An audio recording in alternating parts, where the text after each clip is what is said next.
Assalamualaikum warahmatullahi wabarakatuh. Salam sejahtera buat kita semua. Selamat pagi adik-adik mata kuliah Cyber Law. Perkuliahan hari ini kita akan membahas soal kasus-kasus cybercrime. Baik, diantaranya kita lihat. Yang pertama ini ada pornografi di internet atau biasa disebut cyberporn. Kedua, perjudian di internet atau biasa yang disebut internet gambling. Yang ketiga, ada penghinaan atau pencemaran nama baik di internet. Keempat, pemerasan dan atau pengancaman melalui internet. Kelima, penyebaran berita bohong dan penyesatan melalui internet. Keenam, provokasi melalui internet. Ketujuh, hacking. Kedelapan, intersepsi atau penyadapan. Ke-9 ini ada dephishing. Lalu ke-10 ada pencurian melalui internet. Ke-11 ada penggangguan melalui internet. Ke-12 ada fasilitator cybercrime. Ke-13 ada plagiat atau yang biasa disebut pembajakan di internet. Ke-14 cybercrime yang menimbulkan kerugian terhadap orang lain. Dan terakhir yaitu cybercrime lintas jurisdiksi Indonesia. Baik, mari kita bahas satu persatu ya. Ini ada pornografi di internet atau cyberporn. Nah, seperti kita ketahui bahwa cyberporn ini sering terjadi dalam perkara-perkara perzinaan, perkosaan, pembunuhan, maupun aborsi.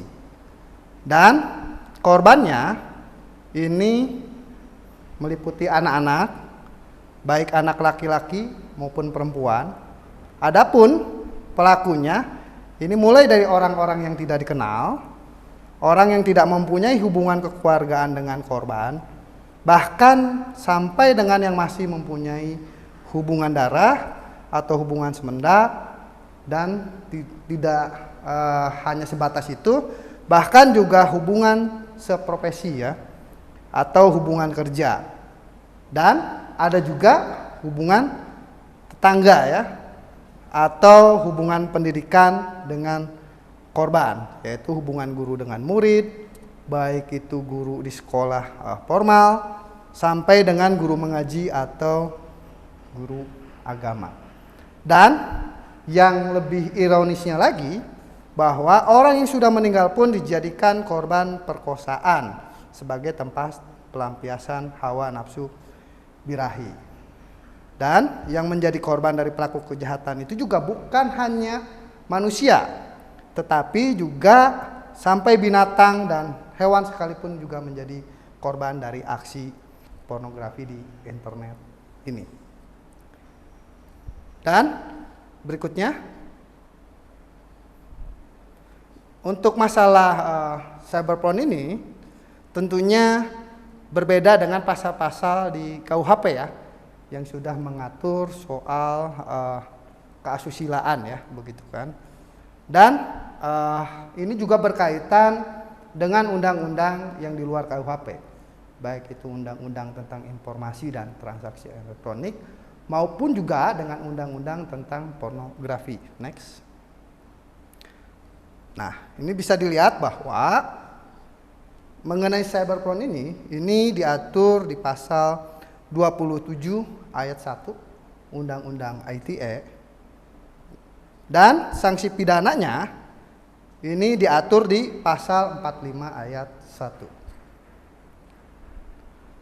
Lalu ada di pasal 52 ayat 1 ini terdapat pemberatan pidana sepertiga lebih berat. Nah, apa yang dimaksud pemberatan di sini? Setiap tindak pidana yang melibatkan anak-anak sebagai korban tindak pidana. Artinya apabila korbannya tindak pidana dalam cyberporn ini, maka dapat dilakukan pemberatan sanksi pidana. Berikutnya ini ada perjudian di internet ya. Nah, ini biasa disebut internet gambling, online gambling atau cyberplace gambling. Next. Nah, untuk perjudian ini tentunya telah diatur di dalam KUHP kita sejak zaman dahulu, yaitu dalam pasal 303 dan 303 PIS. Adapun di Undang-Undang ITE ini diatur di dalam pasal 27 ayat 2 Undang-Undang ITE. Nah, berikutnya ada penghinaan atau pencemaran nama baik di internet. Tentunya juga tidak luput dari ketentuan-ketentuan yang sudah diatur di dalam KUHP. Adapun di KUHP ini diatur di pasal 310 khususnya ayat 1 dan 2. Nah, ini jenis-jenis penghinaannya ada menista dengan surat, memfitnah, penghinaan ringan, mengadu secara memfitnah, menuduh secara memfitnah. Nah, bicara penghinaan ini harus ada pengaduan dari orang yang menderita. Artinya sebuah delik aduan ya. Nah, di antaranya kasus-kasus tersebut yang baru muncul saat ini terjadi, seperti kita ketahui bahwa semenjak disahkannya rancangan Undang-Undang ITE menjadi Undang-Undang ITE, langsung ada fenomena hukum yang menjadi bahan perhatian bagi semua kalangan akademisi bahkan masyarakat umum sekalipun. Ini ada kasus Prita Mulyasari. Ini kasus Prita Mulyasari yang diadukan oleh Rumah Sakit Omni Internasional yang dianggap telah mencemarkan nama baik Rumah Sakit Omni Internasional. Adapun pasal yang diduga perbuatan melawan hukum yang dilakukan oleh Prita ini yaitu pasal 27 ayat 3 Undang-Undang ITE ya. Dan bahkan pasal yang didugakan atau disangkakan kepada Prita Mulyasari ini pernah diajukan judicial review ya oleh beberapa organisasi ya. Namun sayangnya judicial review yang diajukan ini ditolak karena dianggap tidak bertentangan dengan konstitusional yang diatur di dalam Undang-Undang Dasar 1945 di negara kita ya. Nah, ini ada lagi pemerasan dan atau pengancaman melalui internet. Pemerasan atau pengancaman yang dilakukan ini melalui media internet ini diatur di dalam pasal 27 ayat 4 Undang-Undang ITE ya. Dan bisa dilihat ini pasal 27 ayat 4, inilah ancaman yang bukan merupakan ancaman kekerasan. Artinya yang dimaksud di sini yaitu janji pengancaman yang terkandung dalam ancamannya ini berupa akan melakukan kekerasan terhadap pihak yang diancam. Artinya ada perbedaan kekerasan yang dimaksud oleh Undang-Undang ITE ini dengan kekerasan yang termaktub dalam KUHP kita. Lalu ada penyebaran berita bohong dan penyesatan melalui internet. Nah, ini penyebaran berita bohong dan penyesatan ini dapat dikategorikan sebagai penipuan. Nah, bisa dilihat juga bahwa di dalam KUHP ini telah diatur di dalam pasal 378. Lalu sebagai perbandingannya dalam hal pengaturan perlindungan terhadap konsumen, ini juga terdapat pada pasal 7 Undang-Undang Nomor 8 tahun 99 tentang perlindungan konsumen. Nah, berbeda halnya dengan perlindungan konsumen yang diatur di dalam Undang-Undang Perlindungan Konsumen, pengaturan dalam Undang-Undang ITE ini terbatas dalam hal transaksi elektronik. Nilai strategis dari kehadiran Undang-Undang ITE ini sesungguhnya pada kegiatan transaksi elektronik dan pemampatan di bidang teknologi dan informasi komunikasi. Nah, sebelumnya sektor ini tidak mempunyai payung hukum.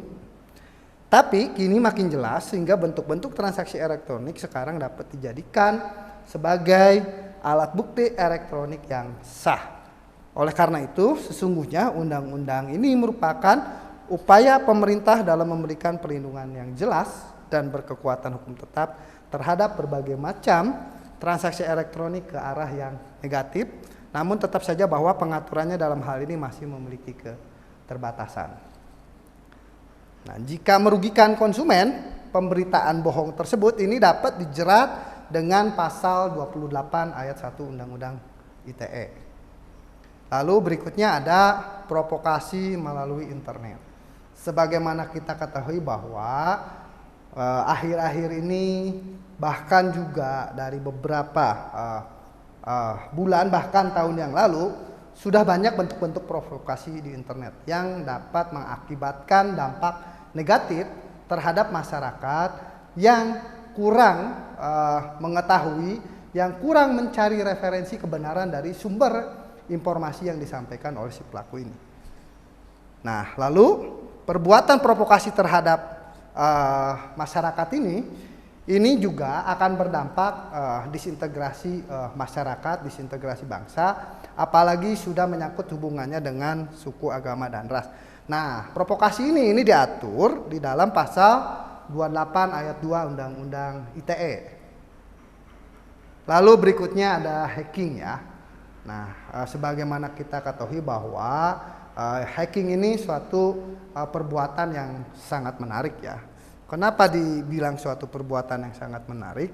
Ini bisa dilihat bahwa salah satu bentuk kejahatan elektronik yang sering ditemukan adalah hacking atau cracking. Kejahatan ini dapat dilakukan baik dari dalam negeri maupun di luar negeri. Oleh karena itu, semua tindakan yang dapat merugikan kepentingan Indonesia atau kepentingan orang yang dilindungi Indonesia, baik atas tindakan yang dilakukan dengan cara menggunakan atau mengakses komputer dari sistem elektronik lainnya, baik yang dimiliki secara privat atau yang dimiliki atau yang dilindungi oleh pemerintah, ini bisa dilihat, secara tanpa izin atau tanpa hak, tujuannya adalah untuk memperoleh, mengubah, merusak, atau menghilangkan informasi demi keuntungannya ya. Next. Nah, pada dasarnya perbuatan mengakses ke suatu jaringan tanpa izin tersebut dapat dikategorikan sebagai perbuatan tanpa wewenang masuk. Nah, ini ada dengan memaksa ke dalam rumah tangga atau ruangan yang tertutup atau pekarangan tanpa haknya berjalan di atas tanah milik orang lain. Nah, sehingga pelaku dapat diancam kalau di KUHP itu dengan pasal 167 KUHP dan pasal 551 KUHP. Nah, sedangkan dalam Undang-Undang ITE perbuatan hacking ini juga diatur di dalam pasal 30 ya, Undang-Undang ITE. Nah, berikutnya ada intersepsi atau penyadapan. Nah, intersepsi atau penyadapan ini yaitu perbuatan-perbuatan yang dikriminalisasikan. Ini dalam undang-undang ini pada dasarnya adalah perluasan dari perbuatan-perbuatan pidana di dalam KUHP yang diatur secara mendalam terkait dengan perluasan dalam dunia siber ya. Hanya ada perluasan arti dalam hal sistem elektronik. Ini dijadikan sebagai barang berharga sebagaimana barang berwujud yang diatur di dalam KUHP.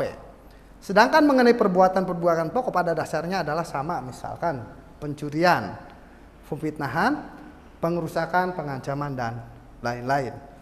Nah, selain perbuatan-perbuatan sebagaimana di dalam KUHP, pandanannya dengan perbuatan dalam dunia siber, nah juga diatur tindak pidana baru yaitu intersepsi. Nah, intersepsi adalah penyadapan informasi elektronik dan dokumen elektronik. Artinya ada informasi elektronik dan dokumen elektronik. Intersepsi ini juga merupakan hal baru dalam hukum pidana konvensional ya. Selain dalam undang-undang ini, intersepsi juga diatur dalam beberapa perundang-undangan yang lainnya. Nah, seperti misalkan dalam Undang-Undang Nomor 15 Tahun 2003 tentang Pemberantasan Terorisme, Undang-Undang Nomor 22 Tahun 97 tentang narkotika, Undang-Undang Nomor 5 Tahun 97 tentang psikotropika, lalu Undang-Undang Nomor 31 Tahun 99 tentang tindak pidana korupsi, lalu Undang-Undang Nomor 20 Tahun 2001 tentang pemberantasan tindak pidana korupsi, lalu Undang-Undang Nomor 36 Tahun 99 tentang telekomunikasi, lalu Undang-Undang Nomor 25 Tahun 2003 tentang tindak pidana pencucian uang. Nah, artinya juga bukan hanya diatur oleh Undang-Undang ITE, tapi juga telah diatur dalam beberapa undang-undang yang lain seperti yang tadi dijelaskan ya begitu. Nah, intersepsi ini intersepsi melawan hukum yang dimaksud oleh pasal 31 ini, yang disertai ancaman hukuman penjaranya itu 10 tahun dan denda 800 juta ya. Kalaupun ada pengecualian terhadap tindakan intersepsi di dalam Undang-Undang ITE ini mensyaratkan lagi harus ada izin dari KPN ya. Ini diatur dalam pasal 43 ayat 2. Lalu ada yang namanya defacing ya. Nah, dalam hal kejahatan di dunia cyber, ini pengerusakan barang dalam arti umum benda, ini termasuk juga data elektronik atau program dalam komputer. Artinya ada dua, yaitu data elektronik atau program dalam komputer. Oleh karenanya, perusakan data di sini adalah penghapusan atau perubahan data sehingga tidak dapat digunakan lagi. Artinya datanya tidak dapat digunakan lagi dikarenakan telah rusak ya, begitu. Nah, lalu delik ini juga termasuk di dalamnya perbuatan merusak barang-barang milik publik. Ini crime against public property ya. Nah, oleh karena itu Undang-Undang ITE mengantisipasi perbuatan pengerusakan melalui cara seperti ini dengan merumuskannya dalam pasal 32. Lalu ada pencurian melalui internet. Sebagaimana kita ketahui bahwa di dalam KUHP juga telah diatur sebagai induknya gitu kan dalam pengaturan hukum pidana nasional kita. Dan pencurian ini perkara yang umum. Dari zaman dahulu sampai saat ini sering terjadi dan terjadi di mana-mana. Dan pelakunya serta korbannya pun ini beragam ya dalam melakukan perbuatannya dengan berbagai macam motifnya begitu. Nah, dalam kasus pencurian di internet ini barang yang dicuri yakni berupa data ya. Data seperti apa? Data digital baik yang berisikan data transaksi milik keuangan orang lain maupun data yang menyangkut soal software. Artinya ada program ya di dalamnya ataupun data yang menyangkut hal-hal yang bersifat rahasia. Nah, ini menurut hukum pidana gitu kan, pengertian benda diambil oleh penjelasan pasal 362 KUHP. Kalau yang diatur di dalam KUHP ini terdapat dalam pasal 362 gitu kan. Nah, yaitu segala sesuatu yang berwujud atau tidak berwujud. Artinya ada yang berwujud atau yang tidak berwujud. Misalnya listrik dan mempunyai nilai di dalam kehidupan ekonomi seseorang ya. Nah, untuk pencuri biasanya lebih mengutamakan memasuki sistem jaringan perusahaan finansial seperti penyimpanan data kartu kredit, komputer-komputer di bank, situs-situs belanja online yang ditawarkan di media internet, dan data yang didapatkan secara melawan hukum. Ini harus digarisbawahi bahwa secara melawan hukum diharapkan memberi keuntungan bagi si pelaku. Artinya ada faktor yang mengakibatkan pelaku itu mendapatkan keuntungan ya begitu. Keuntungan ini dapat berupa keuntungan langsung, baik itu uang, tunai, ataupun keuntungan yang didapat dari menjual data dari yang dicuri ini kepada pihak ketiga gitu ya, menjual data ke perusahaan pesaing ya gitu kan. Nah, dalam undang-undang kita ini pengaturan mengenai pencurian ini diatur di dalam pasal 32 ayat 2. Next. Lalu ada penggangguan melalui internet ya. Nah, seperti kita ketahui bahwa mungkin kita pernah menjadi korban daripada penggangguan melalui internetnya, seperti misalkan virus, worm, terus trojan nih, kerap kali serangan dengan program ini justru lebih fatal akibatnya dibandingkan dengan serangan langsung ya.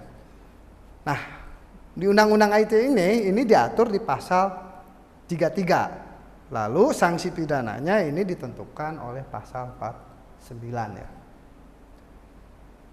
Next. Lalu ada fasilitator cybercrime. Nah, bicara fasilitator cybercrime ini hal yang unik ya adik-adik. Kenapa saya bilang ini hal yang unik? Hal yang sebetulnya tidak umum, tidak biasa, menarik. Nah, dan juga melakukan suatu perbuatan melawan, artinya menjadi suatu kualifikasi perbuatan melawan hukum ya. Ini kita lihat bahwa data dan informasi berharga ini diperjualbelikan dan disebarluaskan ya. Informasi berharga ini misalkan password, sandi, nomor rekening, Lalu layanan telekomunikasi lainnya yang memungkinkan mengakses ke suatu komputer, sistem komputer maupun data dalam transaksi.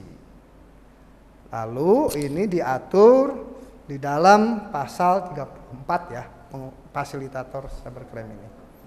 Baik, ada lagi plagiat ya, atau biasa yang disebut pembajakan di internet ya. Bisa kita lihat bahwa kasus pembajakan biasanya diawali dengan kegiatan mendownload perangkat lunak dari internet dan kemudian dilakukan penggandaan dengan menggunakan compact disk ya, atau CD yang selanjutnya dipasarkan secara ilegal dan tanpa meminta izin kepada pemilik aslinya. Artinya tidak diketahui dan tidak seizin pemilik aslinya. Dengan demikian, pemilik perangkat lunak yang asli tidak akan memperoleh bagian royalti dari keuntungan penjualan si perangkat lunak tersebut. Nah, untuk mengantisipasi perbuatan plagiat melalui cara seperti ini, yaitu di Undang-Undang ITE diatur di dalam pasal 35 ya, mengenai perbuatan plagiat atau pembajakan di internet ini. Lalu ada cybercrime yang menimbulkan kerugian terhadap orang lain. Bisa kita lihat bahwa internet ini menjadi gurita dalam kehidupan sehingga menimbulkan keinginan untuk bergabung di dalamnya. Banyak sebetulnya yang menyadari bahwa bermain di dunia maya ini mengandung resiko yang besar. Tidak hanya uang dan reputasi bisnis, tapi juga nama baik dari para webmaster ya. Nah, kerugian nyata yang didapat dari korban cybercrime ini lebih besar bila terkait dengan transaksi elektronik maupun perbankan. Oleh karena itu, perlindungan terhadap kerugian dari pihak pengguna internet ini patut dilindungi dengan hukum positif di negara kita. Oleh karena itu, Undang-Undang ITE menentukan hal tersebut dan diatur di dalam pasal 36. Lalu ada lagi ini, cybercrime lintas yurisdiksi Indonesia ya. Ruang siber ini dapat diibaratkan sebagai suatu tempat yang hanya dibatasi oleh screen dan password. Artinya tidak ada yang namanya sebuah interaksi sosial ini secara face to face ya, secara berhadapan, secara tatap muka. Nah, tapi terbatas dan dibatasi oleh yang namanya screen dan password ya. Nah, di dalam pasal 37 Undang-Undang ITE ini mengatur soal lintas yurisdiksi Indonesia ya.